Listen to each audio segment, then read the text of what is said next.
Olá, bem-vindo, bem-vinda ao Horizonte Debate.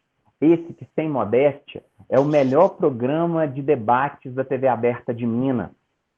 Hoje, no Horizonte Debate, nós falaremos sobre um tema importantíssimo: o acesso à água, o acesso à água potável, o acesso ao esgoto e o acesso ao tratamento do esgoto. O que vai ser feito disso depois? Um tema importantíssimo que foi inserido, debatido e aprovado em um certo curto prazo e em meio à pandemia do novo coronavírus. Pandemia que exige que o Horizonte Debate seja gravado aqui da minha casa e da casa e do trabalho dos nossos convidados. E você, o que pensa desse importantíssimo tema, o novo marco civil votado no Congresso Nacional com relação ao saneamento básico, ao acesso à água, à saúde e ao esgoto? Estão conosco Edson Aparecido, secretário executivo do Observatório Nacional dos Direitos à Água e ao Saneamento, a ONDAS. O Edson Aparecido fala conosco lá de São Paulo. O professor Tarcísio Parreiras, que é professor do IBMEC, mestre em Direito Ambiental e doutor em Direito Público. E Apolo Eriger Lisboa, médico, ambientalista, uma pessoa que eu respeito demais para estar conosco nos Horizontes Debates, onde tratamos de matérias relativas a meio ambiente, a acesso à água, aos desastres ambientais que Minas Gerais viveu nos últimos 5 anos.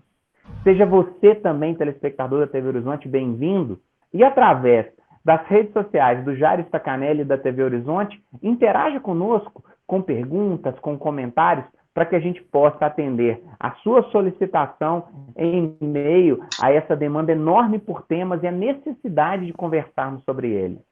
Professor Tarcísio, professor Apolo, professor Edson, bem-vindos ao Horizonte Debate. E eu gostaria, professor Tarcísio, de direto ao ponto, novo marco do saneamento. O que é isso? O que o senhor pensa sobre isso, professor Tarcísio?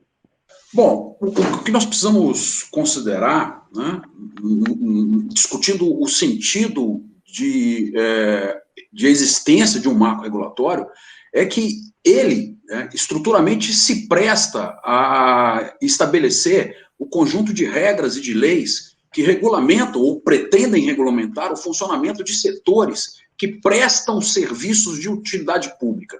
É claro que nós tivemos já, né, experiências distintas, como, por exemplo, na telefonia, como foi a tentativa de regulamentação do marco da mineração, que, na verdade, não pode ser considerado um marco, na medida em que só se dispôs a reestruturar o antigo Departamento Nacional de Produção Mineral, transformando-o numa Agência Nacional de Mineração, nos moldes das discutidas agências reguladoras, e nessa linha de princípio, considerando até a forma assodada como essas disposições que alteram pontos específicos de legislações especificamente envolvendo o tema de água e de saneamento, é que ele não pode ser classificado ou conceituado como um marco. O projeto pelo Poder Executivo Federal foi apresentado em 2019, e em menos de um ano nós tivemos a aprovação da Lei 14.026. Né? Então, eu acho muito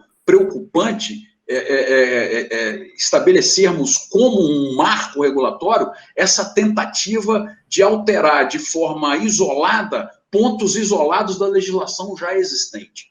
Quem, por exemplo, tem o cuidado, e eu fiz isso algumas vezes, de analisar as disposições da lei, vai perceber que ela simplesmente se limita a acrescentar dispositivos no molde do que tem sido feito na nossa legislação nos últimos tempos, né, repetindo artigos com letras, né? Então nós vamos ter o artigo 10A, 10B, 10C. O que o legislativo está fazendo nas leis já existentes é exatamente essa tentativa de estruturação. Agora, Jairo, você me permite e a gente estava conversando aqui antes do programa começar, ouvindo as considerações iniciais do professor Apolo, mencionando a estruturação de medidas especificamente voltadas por interesse empresarial e para o interesse do próprio poder público federal.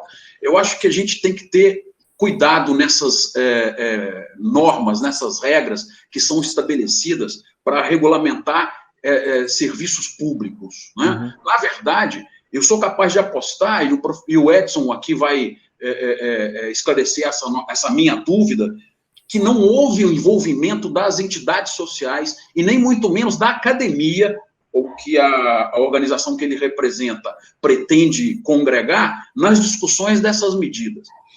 Eu vou chamar a atenção dos colegas. Deixa, Tarcísio, segura um pouquinho, só para poder fazer o receptivo dos nossos convidados. Professor Edson, citado pelo professor Tarcísio, e representante de uma ONG, do Observatório Nacional do Direito à Água e ao Saneamento, o senhor se sentiu contemplado vendo o Congresso Nacional e figuras importantes discutindo um tema que é o tema de pesquisa e dedicação do senhor? Bom, antes de mais nada, eu queria agradecer o convite, saudar os telespectadores, quem está nos ouvindo, assistindo do programa Horizonte e Debate. Eu acho que programas como esse são fundamentais para a garantia da democracia, do debate franco, aberto, então vocês estão de parabéns. Obrigado. O Ondas agradece muito essa oportunidade.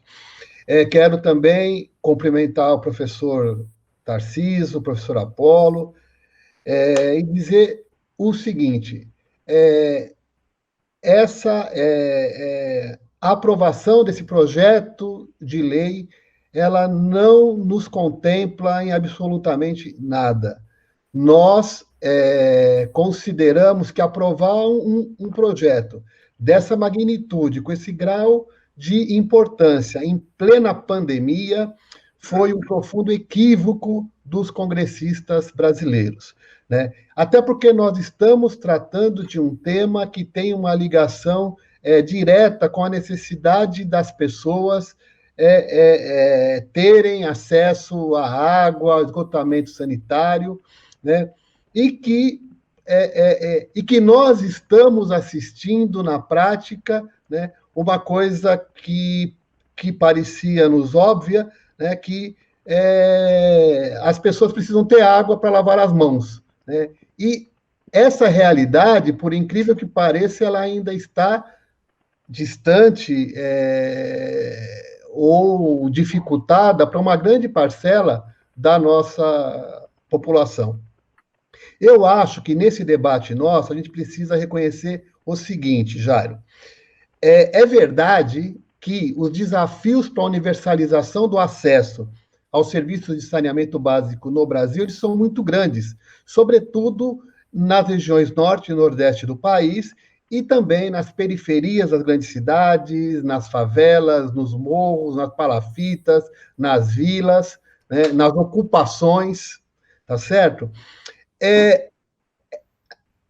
O fato de reconhecer isso não significa que o caminho para enfrentar esse desafio seria a alteração da Lei 11.445, que é a lei que definiu as diretrizes nacionais pro saneamento, né? Uhum. O ideal seria a gente enfrentar o debate de como avançar no saneamento, por exemplo, aplicando de fato as regras estabelecidas na lei existente, e não alterá-la, né? Uhum. Responsabilizando uma lei, que é uma lei relativamente nova, que é a Lei 11.445, como eu já disse aqui, é uma lei de 2007, regulamentada em 2010, cujo Plano Nacional de Saneamento é de 2013, portanto, um tempo, se tratando de uma política pública dessa magnitude, um tempo relativamente pequeno.